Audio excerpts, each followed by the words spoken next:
Welcome back to another video, and this week you get to meet Barry. So stick around to see all the features of the inside and the outside of our self-converted campervan.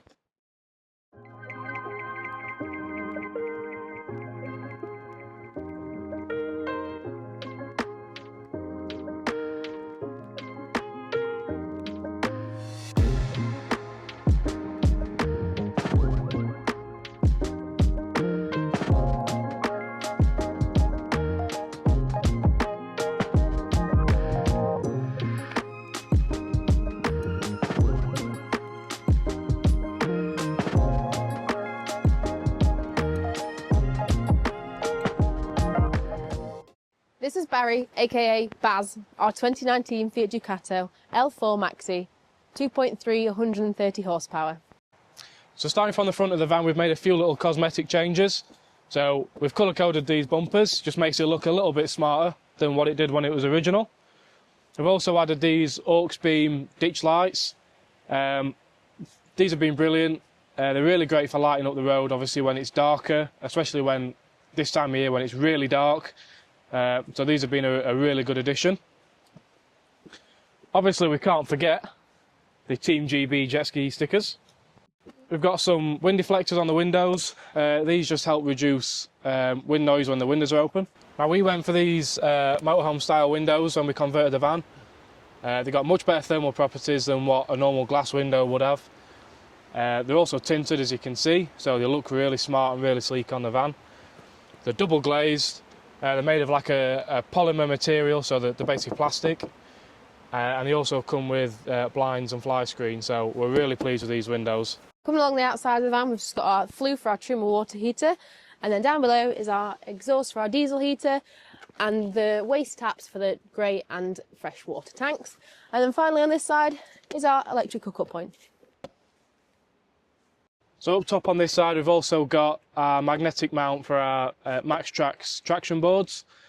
And then working back, we've then got the Blink outdoor cameras in these sort of 3D printed mounts. Now these give us a 360 view of around the van, day and nighttime mode, and they're also a motion sensor. So these have been a brilliant little addition to the van. So moving around the back of the van, we've got probably one of my favourite additions, which is the Phoenix Van's spare wheel and ladder combination mount rack, you could call it. This has been great. It means obviously we can get access up to the roof to clean the solar panels or just do anything we need to do up top. So this has been a really great addition to the back of the van. Obviously we've got our UK sticker for when we're travelling abroad. And then we've even got a little collection of country flag stickers, which we're sort of slowly collecting on his travels. So for the van, we've got these Rogue Alloy Renegade wheels and the General Grabber 83 all-terrain tyres. Now we picked these tyres for a few reasons. One, because they've got the mud and snow rating on them, which is required in many European countries for winter driving. They also offer a significant amount more grip than standard tyres. So when you travel into places and you're off-road or you're going down gravel tracks or snow and ice, these really do make a massive difference to obviously the way the van handles and the way the van grips to those surfaces. So we're really glad that we've got these fitted. Now I may argue that this is possibly the most important addition we've made to this van, because without this we couldn't go jet skiing. It's also good because we've got a fuel bike rack, so we can carry our bikes with us when we go travelling if we need to. So coming along the final side of the van, we've just got our fresh water fill-up point and our Thule fuel Omnistore pull-out awning, and then along down here is our Thule pull-out step with the addition of an LED light. Just underneath the sill of the van here, we've got our filler point for our underslung 25 litre gas store gas tank, and this also has an outdoor barbecue point as well, which is important for those camping trips in summer. Also underneath the van we have two underslung custom-made fitted water tanks. We have a 100 litre fresh tank and a 60 litre waste tank, and they're both insulated and have heat pads fitted as well. We've also got an awning light which doubles up as a rain drip channel to stop you getting dripped on when it's raining and you come out the door. And then the last thing really is these graphics which we fitted. Now these were custom made. They're in a topography style graphic in matte black, as you can see. And all the cutouts show the gloss black of the paint coming through, so that looks really smart. We're really happy with that.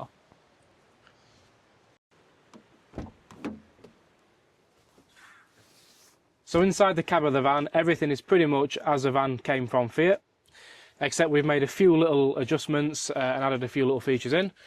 So first off, we've got the Remis fitted cab lines in both the side doors and the windscreen. We've also changed the factory fitted double passenger seat for a single captain's chair. We'll come on to that a little bit later on in the video, but this has been a great addition as well. Dry robe seat covers. I suppose you could say that these are a bit of a trendy sort of thing, but we're really happy with them. Makes the van way more comfortable, a little bit warmer, and obviously they're also waterproof as well. We've also got the aux beam control panel. Now this controls all of our external auxiliary lighting and also our electric grey waste dump valve. Up top we've got the screen for the reversing camera. Again, this has been a great addition. We have got factory fitted parking sensors, but this just gives us that extra view of the back of the van. We also removed these trim panels on the door cards, and we covered these in the nice beige suede effects that we've used in the back of the van, just so it'd all tie in nicely. And then lastly, we've got the control panel for the Martech Comfort rear airbag suspension. This has been a brilliant little addition. It's massively improved the ride of the van and also the handling, and it also gives us the ability to raise and lower each side of the rear suspension independently by around 5 centimetres, which is really handy when you're wild camping or parked up in a wild location like this, and you can just slightly adjust the level of the van. So again, this has been a great addition to the van. And now onto my personal favourite, the inside of the van. As you come in, we've got our outdoor shower for in the summer when we're braving the outdoors, and an external 240 plug socket. And then moving on, we have our Alpicool 90 litre compressor fridge, which is where we keep our collection of stickers from everywhere we visited on our trip so far. It's getting very full. And then as you come into the van, we have a switch for everything. A switch for the outdoor step, a switch for some more ambient lights, a switch for even more ambient lights. So as I said before, we swapped out the factory fitted double passenger seat for a single version. That then meant that we could fit a pair of swivel bases to both these seats, which really opens up this front cab space, which normally would be wasted. Now, a lot of people opt to leave in the bulkhead. We chose to get rid of the bulkhead so we could really open up this space and maximise what we have. There is some drawbacks to that, of course. It does make the van a little bit cooler, obviously with having all of this glass. But we think that the pros outweigh the cons, and we really like to open this space up, and you can easily seat 4 or 5 people in this area, so we're really happy with our decision for this. We've also added in this lagoon style table leg, which means that we can comfortably sit and eat in this area. It's also removable as well, so we can get rid of this out of the way, and it really opens the space up even more. Up top we've also got a storage space, so we've made use of what would be wasted space above the cab. We've also added in a light in there as well. Now this area is perfect for stuffing in coats and jumpers and all that kind of stuff. It's easy to get to and it's just out of the way, so we're really happy that we made use of that space. And just below my feet we've also got this raised floor area here. This just carries on the level from the cab area and also gives you somewhere to put your feet. It also means that we can run the ducting for the diesel heater as well. So moving on to the living room area of the van, we have our sofa, which doubles as a small single or even a double pull-out bed. I made these cushions myself, so I don't think they're too bad. Just underneath the sofa is access to our Truma water heater and our diesel heater. Here we have the switch for our water tank heaters. And moving along, we have the gas and electric switches for our water heater and a plug.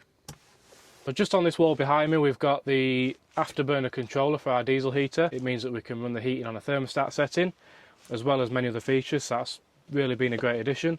We've also got a USB point. Up here is obviously where Alexa lives. She has a few little hidden features in our van. She can control our lights and do a few little bits and bobs. Alexa, make the lights purple. Okay. And then we've got some GoPro style mounts up here, which is what we attach our projector to. Up here we've got the on-off switch and the gas level gauge for our undersun gas tank. We've got the water level gauge and the water pump switch. This control turns on and off our Renogy inverter charger. This is the Renogy battery monitoring system. So all of our system is Renogy based and everything all connects into this screen, so we can monitor battery levels, charge levels, the amount of solar that's coming in, etc, etc. We have an internal and external temperature gauge, thermostat, and also our carbon monoxide alarm. Moving on, we have our kitchen. This is our oak worktop, and we have a 2-burner hob in the top. And keeping with the topography theme, on the outside we also have a topography backsplash, kitchen roll holder, and we chose quite a deep sink because we don't always like to do pots, so we just stuff them in there while we're driving. And then down here we have our Thetford oven, which we have used every day. We've made many roasts along the way when we're away from England and missed a Sunday roast. Up here we have cupboard storage for food and anything. And then we both have a cupboard each in the bedroom for our clothes. All of our cupboards have lockable catches to stop things moving about while we're driving. The top cupboards have gas struts, and our kitchen cabinets have soft close. And just under our sink is where we keep our bin and cleaning supplies. So moving on to the bathroom area, just before we go inside, we've got a hook up here, which is handy for either hanging up your coat or your towel whilst you're actually in the shower. And then we've got the nice gloss black tambour door, which obviously fits in with the black and white monochrome theme we've gone for inside the van. So moving on inside the bathroom area, we've got a Max Air dome extractor fan up top. It's also got an integrated LED light in there as well. Obviously you can see we've got the black shower fitting. Like we said earlier, we've got hot and cold water in this van, so having a shower off grid is not a problem at all. We've also got a retractable washing line, again perfect for drying any wet clothes. A couple of towel hooks, keep our towels out of the way. Down low we've also got a heater outlet as well, again which is perfect for turning this room into like a heating room or drying room. Also gets really warm when you're sat in here, it's brilliant. And then just behind me up here we've got 2 racks for all our toiletry stuff. This is our separate tiny separating toilet. We opted for a separating toilet instead of a chemical version purely just because you've got none of the hassle of using or buying chemicals. It's also much easier to empty one of these as well if you're not on a campsite, so we're really happy with this. We've also got a little switch down here which turns on and off the extractor fan, which is plumbed to the outside of the van, so if we do get any bad smells, everything's expelled outside, so we're really happy with this toilet. Moving on to the bedroom. One reason why I bought this van in particular is so that we could sleep side to side rather than front to back, and it's big enough so that we can get a double bed. And at the end of the bed we have another window so we can see the views, and a 12-volt fag lighter and a plug socket. At the top of the bed we have again our light switches. In case Alexa's not working, we can turn all lights off from the bed. And we both either side have a little pocket for our phones and our glasses to go in, made from some extra suede from the panelling. But we've got these cool lights that double as a USB and a bed light, so when I'm in bed at night I can read. And also a very important feature of the bedroom is the tea shelf. Another amazing feature about our bed is that we fitted this skylight right above so we can see the stars at night. And stand out if we want to.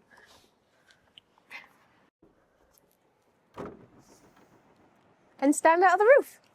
Because we've got quite a high bed in our van, it does mean that we have quite a good amount of storage in the back.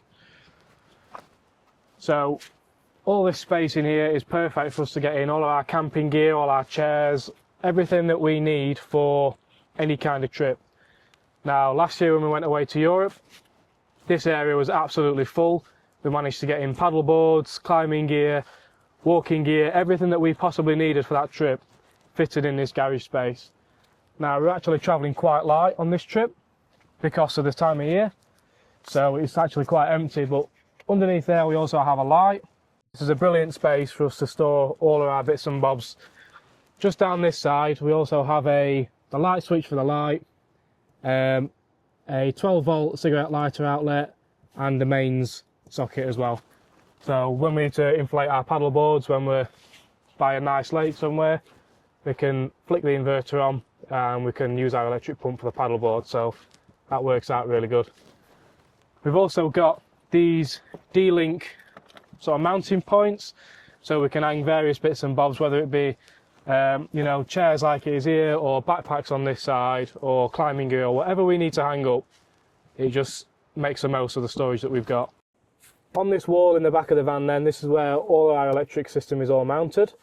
So we've got the fuse board for all of our 12-volt appliances, solar isolator, consumer units, mains kill switch, a variety of fuses and bus bars, and then this device here is our Energy DC to DC and solar MPPT charge controller.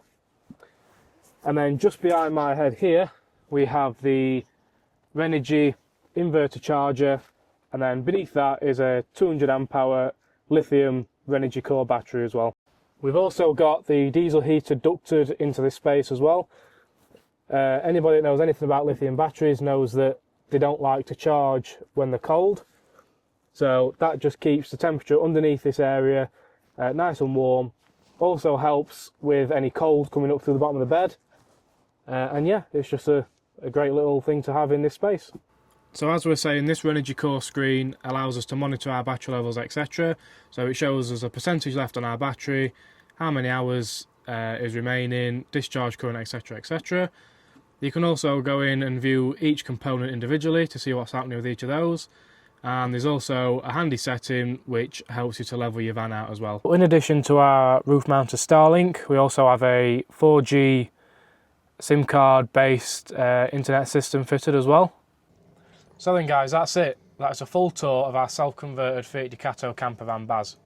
Don't forget to like and subscribe and leave a comment down below what your favourite part was. That's it for this video, and we'll see you in the next one. Bye. Bye.